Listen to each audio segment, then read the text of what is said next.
Hello, അസ്സലാമു അലൈക്കും. വഅലൈക്കും അസ്സലാം വറഹ്മത്തുള്ളാഹി വബറകാതുഹു. ഉസ്താദ്, ഒരു ചോദ്യം.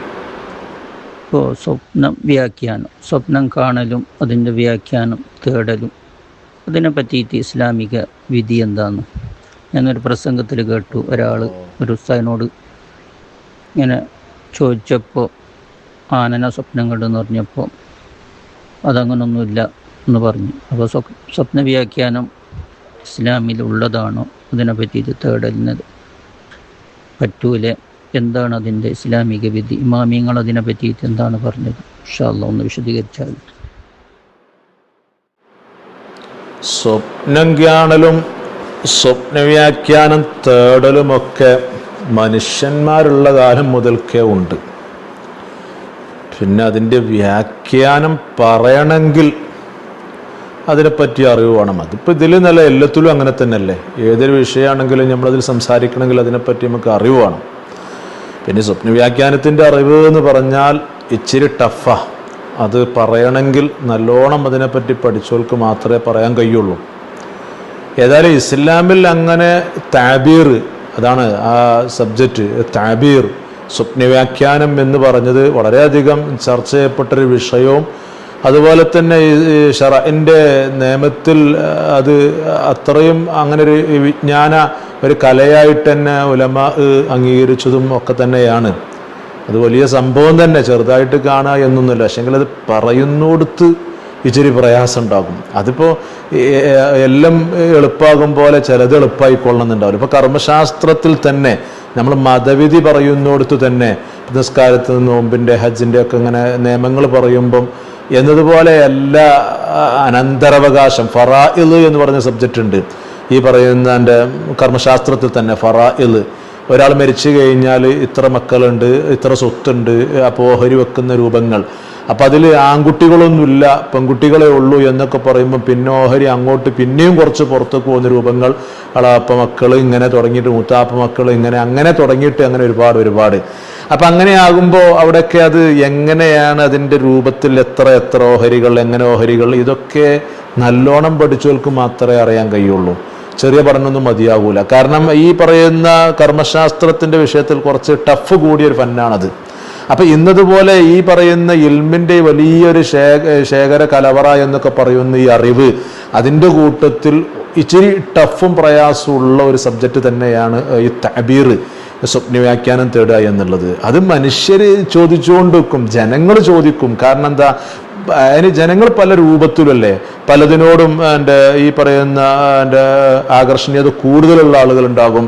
എന്നാൽ ചിലത് അറിയാൻ കൂടുതൽ താല്പര്യമുള്ളവരും കുറവുള്ളവരും, അങ്ങനെ പലതുമാണ് മനുഷ്യരുടെ കൂട്ടത്തിൽ തന്നെ.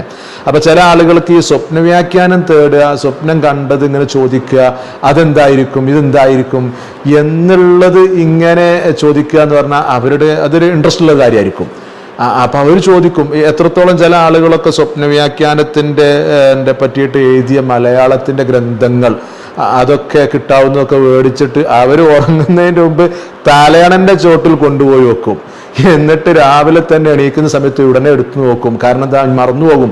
കാരണം കണ്ടതെല്ലാം സമയത്ത് ഓർമ്മ കിട്ടിക്കൊള്ളുന്നുണ്ടാവില്ല. അപ്പം ആ ഉടനെ തന്നെ ഇനി അതെല്ലാം പെട്ടെന്ന് അതിന് മറുപടി കിട്ടണമെന്ന് വിചാരിച്ചുകൊണ്ടൊക്കെ അപ്പം ചിലപ്പോൾ അതിൽ കാണൂല. അപ്പോൾ പിന്നെ പ്രത്യേകിച്ച് കാരണം ഇമാമിങ്ങൾ അവരുടെ ഗ്രന്ഥങ്ങളിൽ എഴുതി വെച്ചതിനനുസരിച്ചുള്ള ഈ പറയുന്ന തർജ്ജമയായിരിക്കും അതിൽ ചെയ്തിട്ടുണ്ടാകുക. പക്ഷെങ്കിൽ അത് ആ കിതാബിൽ കാണൂല, അപ്പോൾ അതിലുണ്ടാകൂല. പ്രത്യേകിച്ച് ഈ ആധുനിക യുഗത്തിലുള്ള പലതും കണ്ടു കഴിഞ്ഞാൽ ചിലപ്പോൾ ഈ കിതാബിൽ കണ്ടോളന്നുണ്ടാവില്ല. അപ്പം പിന്നെ അവർക്ക് വല്ലാതെ സങ്കടമാകും, ആദിയാകും, ഇത് എന്താണ് എങ്ങനെയാണ്. അപ്പം അവർ ചോദിക്കുക എന്ന് പറയുമ്പോൾ അവർക്ക് ഏറ്റവും കൂടുതൽ ചോദിക്കാൻ പറ്റിയ ഉസ്താദന്മാർ, ഇപ്പോൾ ഒന്നിരിക്കൽ അവരെ മദ്രസയിൽ പഠിപ്പിച്ച ഉസ്താദന്മാർ, അതുപോലെ തന്നെ അല്ലെങ്കിൽ അവർ കൂടുതൽ ക്ലാസ് ആരതാ കേട്ടുകൊണ്ടിരിക്കുന്ന അവരുടേത് സോഷ്യൽ മീഡിയയിൽ, ഇങ്ങനെ തുടങ്ങിയിട്ട് അവർക്ക് ചോദിക്കാൻ പറ്റിയ ആളുകൾ ആരാ, അവരോട് ചോദിക്കും. പക്ഷെ ഈ പറയുന്ന ഉസ്താദന്മാർ അതിന് പ്രാപ്തരാണോ, അതിനുള്ള അറിവുണ്ടോ, അതൊന്നും ഇപ്പോൾ അവർക്ക് അറിഞ്ഞോളുന്നുണ്ടാവില്ല. കാരണം എല്ലാവർക്കും എല്ലാം കിട്ടിക്കൊള്ളുന്നുണ്ടാവില്ലല്ലോ. അപ്പം അതുകൊണ്ട് കിട്ടാത്തതൊരു വിഷയം എന്ന് പറയുമ്പം അത് ഒന്നുമല്ല എന്നുള്ള രൂപത്തിൽ അങ്ങനെയല്ല. അതായത് അറിവുകൾ എന്ന് പറഞ്ഞാൽ വലിയൊരു സംഭവം തന്നെ. അത് പല രൂപത്തിലുമായിട്ട് കിടക്കുന്നുണ്ട്. ഇപ്പം ഗോളശാസ്ത്രമുണ്ട്, തർക്കശാസ്ത്രമുണ്ട്, തച്ചുശാസ്ത്രമുണ്ട്, നിരാശാസ്ത്രമുണ്ട്, ഇങ്ങനെ തുടങ്ങിയിട്ട് പലതുമാണ്. അതിൻ്റെ കൂട്ടത്തിൽപ്പെട്ട ഒന്ന് തന്നെയാണ് ഈ എൻ്റെ തഅബീർ, സ്വപ്നവ്യാഖ്യാനം എന്ന് പറയുന്നത്. അതിനൊക്കെ പ്രത്യേക ഉസൂലുണ്ട്, അതുപോലെ തന്നെ പ്രത്യേകം എൻ്റെ നിബന്ധനയുണ്ട്. എല്ലാം അങ്ങനെ അനുമാനം കൊണ്ട് പറയാനൊന്നും പറ്റൂല. കിതാബുകളിലൊക്കെ നോക്കിയാൽ തന്നെ മണിക്കൂറുകളോളം ഇരുന്നാലും ചിലപ്പോൾ കിട്ടൂല. അത് കുറച്ച് പ്രയാസമാണ്. നിസ്കാരത്തിൻ്റെ പുറത്ത് ഒരാൾ ചോദിച്ചാൽ അത് 14 എന്ന് നമുക്ക് പറയാൻ കഴിയും. അത് ആര് ചോദിച്ചാലും എവിടുന്ന് ചോദിച്ചാലും നമുക്ക് തഹക്കീക്ക് ഉണ്ടെങ്കിൽ നമുക്കതെടുത്ത് പറയാൻ പറ്റും, നമുക്ക് ഉറപ്പുണ്ടെങ്കിൽ. നേരെ മറിച്ച് ഇന്നതുപോലെ സ്വപ്നത്തിൻ്റെ വ്യാഖ്യാനം പറയാൻ പറ്റിക്കോളുന്നില്ലല്ലോ. കണ്ട വ്യക്തി, കണ്ട സമയം, ആര്, എങ്ങനെ, എപ്പോൾ, ഇങ്ങനെ തുടങ്ങിയിട്ട് എന്ത്, അത് തന്നെ ഇപ്പോൾ ആന സ്വപ്ന കടയിലേക്ക് വരുന്നുണ്ട്. അതൊക്കെ പണ്ഡിതന്മാരോട് ചോദിച്ചിട്ടുണ്ട്. ഇവിടെ അതിൻ്റെ വ്യാഖ്യാനങ്ങളും എഴുതി വെച്ചിട്ടുണ്ട്. എല്ലാ രൂപത്തിലും അതിൻ്റെ ഏറെക്കുറെ വ്യാഖ്യാനങ്ങളോട് വന്നിട്ടുണ്ട്. അപ്പം അതാകുന്ന സമയത്ത് ഈ ഒരു ആന എന്നുള്ളതാണ് മുമ്പിലെങ്കിലും ആ ആന ഏത് രൂപത്തിൽ, അത് എങ്ങനെ, അങ്ങനെ തുടങ്ങിയിട്ട് പല രൂപങ്ങളുണ്ട്. ആനപ്പുറത്ത് കയറുന്നുണ്ട്, ഈ പറയുന്ന ആന ഇവിടെ മുമ്പിൽ നടക്കുന്നതായിട്ടുണ്ട്, ആന ഇവനെ എൻ്റെ ആക്രമിക്കാൻ വരുന്ന രൂപമുണ്ട്. ഇങ്ങനെ തുടങ്ങിയിട്ട് ഒക്കെ ആന തന്നെയാണ്. പക്ഷെങ്കിൽ പറഞ്ഞിട്ട് കാര്യമില്ല, അതിനൊക്കെ അനുസരിച്ചുകൊണ്ട് വ്യാഖ്യാനം മാറും. ഏതായാലും ഇസ്ലാമിൽ സ്വപ്ന വ്യാഖ്യാനം എന്ന് പറഞ്ഞു കഴിഞ്ഞാൽ അത് അറിയപ്പെട്ടൊരു മതവിജ്ഞാനം തന്നെയാണ്. അത് പ്രാപ്തരായ ആളുകൾക്ക് കൈകാര്യം ചെയ്യാൻ കഴിയുള്ളൂ. അത് പഴയ കാലത്ത് ഖലഫു സാലിഫീങ്ങളൊക്കെ എന്തായിരുന്നു, അത് കൈകാര്യം ചെയ്തിരുന്നു, അവരോട് ചോദിച്ചിരുന്നു, അവർ മറുപടി പറഞ്ഞിരുന്നു. എത്രത്തോളം ഇപ്പോൾ നമ്മളൊക്കെ നമ്മുടെ വിശ്വാസം എന്താ ചിലപ്പോൾ ചില ആളുകളൊക്കെ പലരും പല രൂപത്തിലാണെന്ന് പറഞ്ഞല്ലോ. അപ്പോൾ ചില ആളുകൾ ഈ സ്വപ്നം മാത്രം കണ്ടുകൊണ്ട് അതിനെ അവലംബമാക്കിക്കൊണ്ട് ഇങ്ങനെ മുന്നോട്ട് പോകുന്ന ആളുകളുണ്ടാവും. ചില ആളുകൾ വളരെ നെവർ മൈൻഡായിട്ട് മെയിൻറ്റേ ചെയ്യത്തുണ്ടല്ലോ. അവരൊക്കെ എല്ലാവരും സ്വപ്നം കാണുന്നുണ്ടാകും, പക്ഷെ മെയിൻറ്റ് ചെയ്യുന്നവരുണ്ട്, മെയിൻറ്റ് ചെയ്യാത്തവരുണ്ട്, പലതും ഉണ്ടാകും. അപ്പം മെയിൻറ്റ് ചെയ്യുന്ന ആളുകളുടെയൊക്കെ ജയപരാജയങ്ങൾ അതിൽ മാത്രം ഈ പറയുന്ന രൂപത്തിലാക്കി വെച്ചവർ, അതുപോലെ തന്നെ അദൃശ്യമായ കാര്യങ്ങൾ അറിയാനുള്ള ഒരു മാർഗമായി അതൊക്കെ അങ്ങനെ തന്നെ ഉലമാ എഴുതി വെച്ചിട്ടുണ്ട്. അതിനൊക്കെ പറ്റിയൊരു മാർഗം തന്നെയാണ്.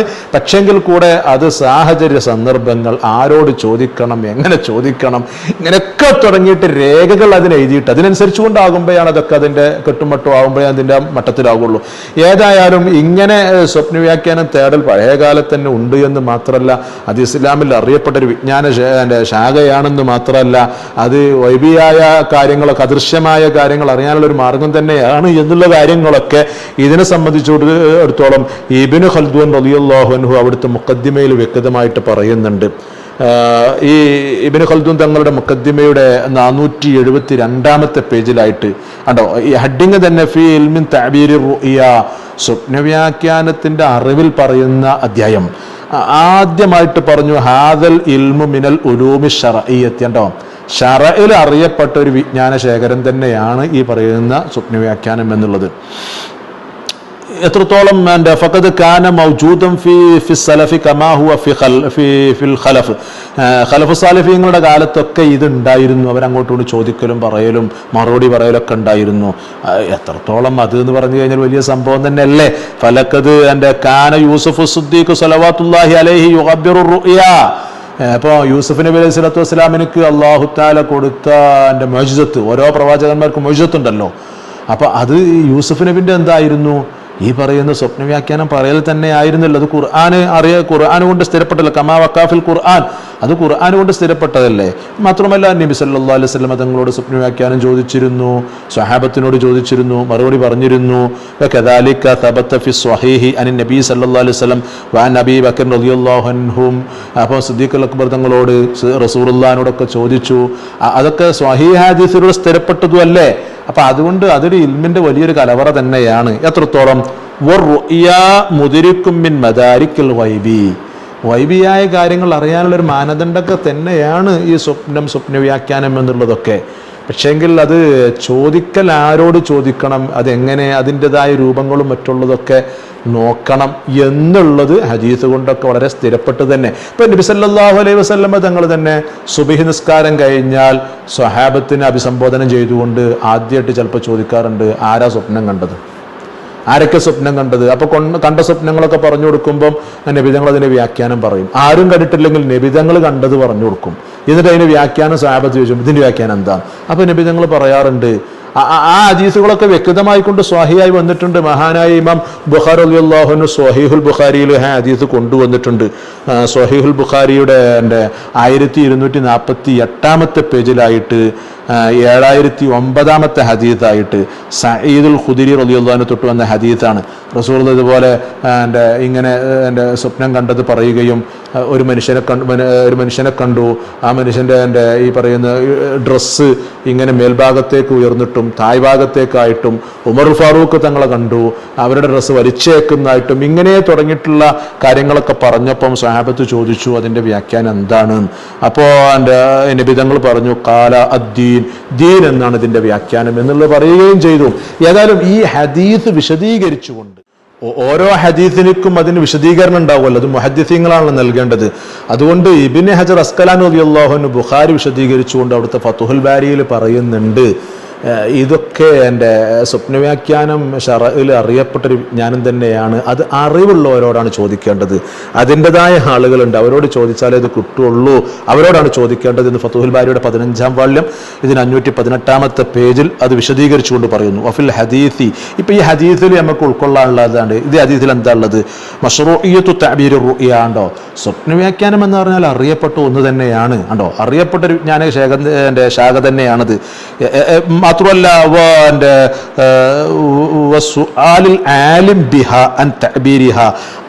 അത് അറിവുള്ളവരോടാണ് ചോദിക്കേണ്ടത്. അതായത് സ്വപ്നവ്യാഖ്യാനം അറിവുള്ളവരോട് തന്നെ ചോദിക്കണം.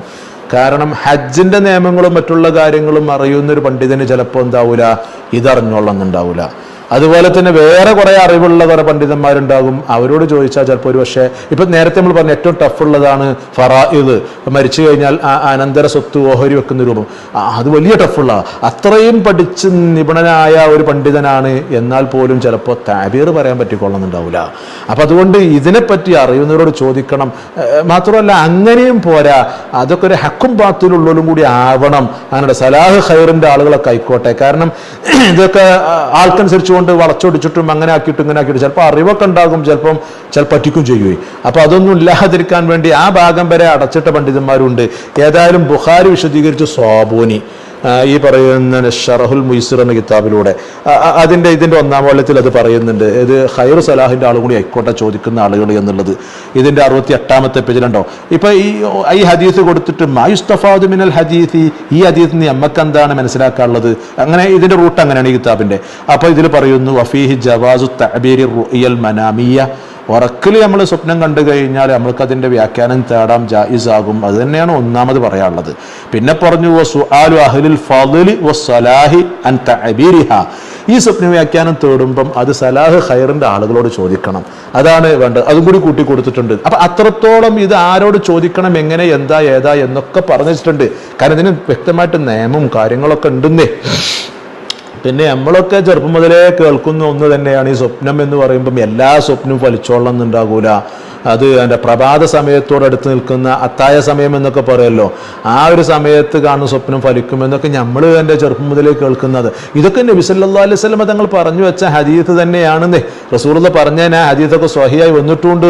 ഇപ്പോൾ തുർമുദിയിൽ തന്നെ ഇമാം തുർമുദി റളിയല്ലാഹു അൻഹു അവിടുത്തെ സുന്നത്ത് തുർമുദിയിലെ ഹദീസ് കൊണ്ടുവരുന്നുണ്ട്, പലയിടത്തും ഉണ്ട്. ഇത് സുന്നത്ത് തുർമുദിയുടെ തന്നെ എൻ്റെ 546-ാമത്തെ പേജിലായിട്ട് കിതാബുർ റുഇയ അങ്ങനെ അധ്യായം തന്നെയുണ്ട്. സ്വപ്നം എന്ന് പറഞ്ഞ അധ്യായം തന്നെ കൊടുത്തിട്ടുണ്ട്. അതിൽ 2274-ാമത്തെ ഹദീസ് നോക്ക് ഉണ്ട്. അസ്തഖുർ റുഇയ ബിൽ അസ്ഹാരി, ഈ പ്രഭാത സമയത്ത് അത്തായ സമയത്ത് കാണുന്ന ഈ സ്വപ്നം ഉണ്ടല്ലോ, അത് ഏറ്റവും കൂടുതൽ ഫലിക്കും.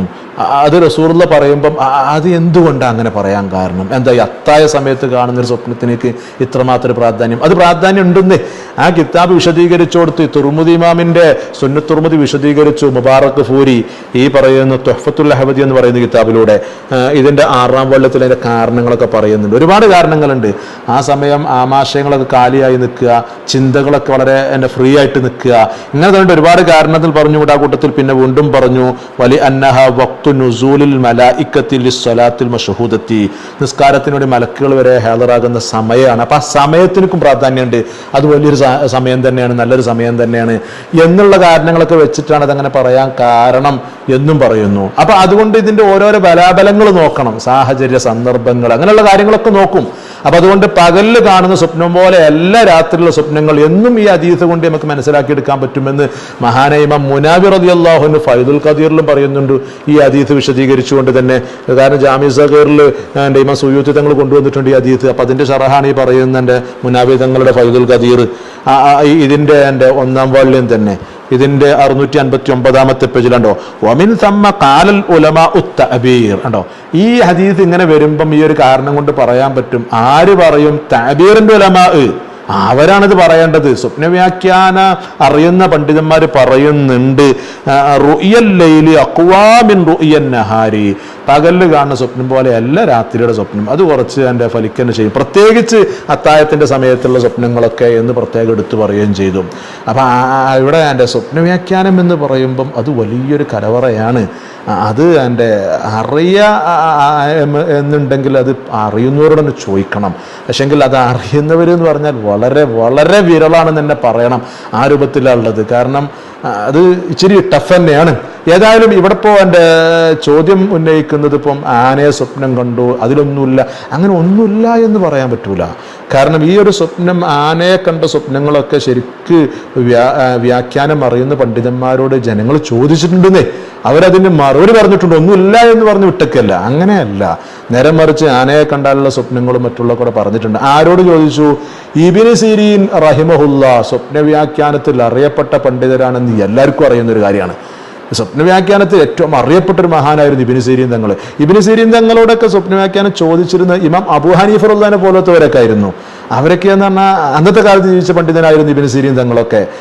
മിസറിൽ വഫാത്തായി കിടക്കുന്നു, അള്ളാഹു തആല അവിടുത്തെ ദറജ കൊടുക്കട്ടെ.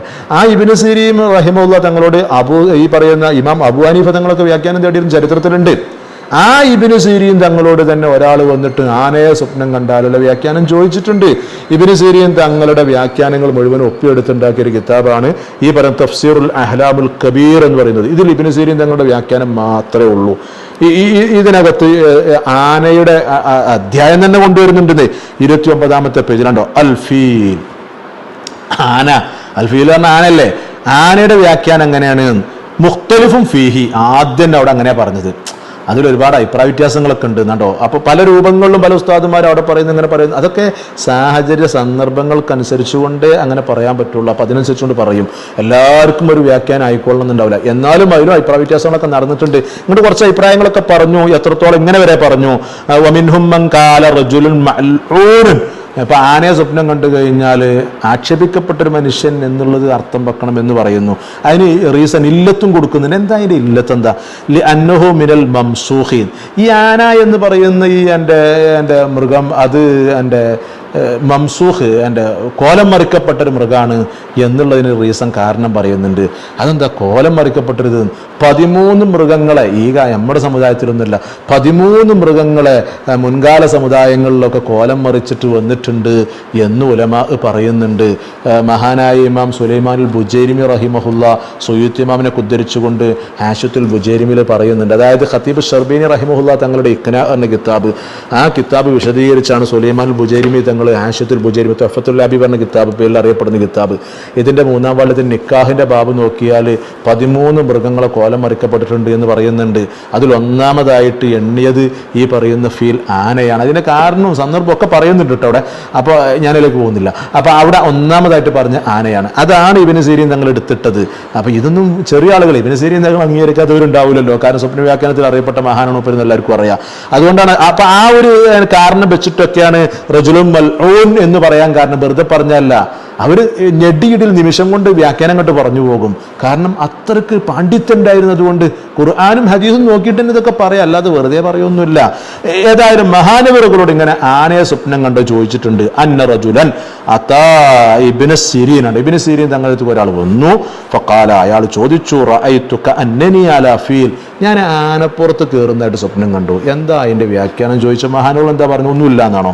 ഫഖാല ഇബ്നു സിരീൻ, മഹാനവരുടെ മറുപടി എന്താ? അൽ ഫീൽ ലൈസ മിൻ മറാക്കിബിൽ മുസ്ലിമീൻ. ആനൊരു എൻ്റെ വാഹനമായിട്ട് ഉപയോഗിക്കാൻ പറ്റുന്നൊരു മൃഗമല്ലല്ലോ. മനുഷ്യർ വാഹനമായിട്ട് എൻ്റെ സഞ്ചാരത്തിന് ഉപയോഗിച്ച ഒരുപാട് മൃഗങ്ങളുണ്ട്. ഈ പറയുന്ന കുതിരയുണ്ട്, അത് ഒട്ടകമുണ്ട്, അതിൻ്റെ അതുപോലെ തന്നെ കഴുതുണ്ട്, ഇങ്ങനെ പലതും ഉണ്ട് പഴയ കാലങ്ങളിൽ. പിന്നെ കാളവണ്ടി, ഇങ്ങനെ പറഞ്ഞിട്ട് പലതും. എന്നാൽ അതിലൊന്നും ഇപ്പം ആന പെടുന്നില്ല. ആന പല വിഷയത്തിന് ആന ഉപയോഗിക്കുന്നുണ്ട്. പക്ഷെങ്കിൽ ആന എൻ്റെ ഈ പറയുന്ന സഞ്ചരിക്കാൻ വേണ്ടി ആന ഉപയോഗിക്കുക എന്ന് പറയുന്നത് അതില്ലല്ലോ.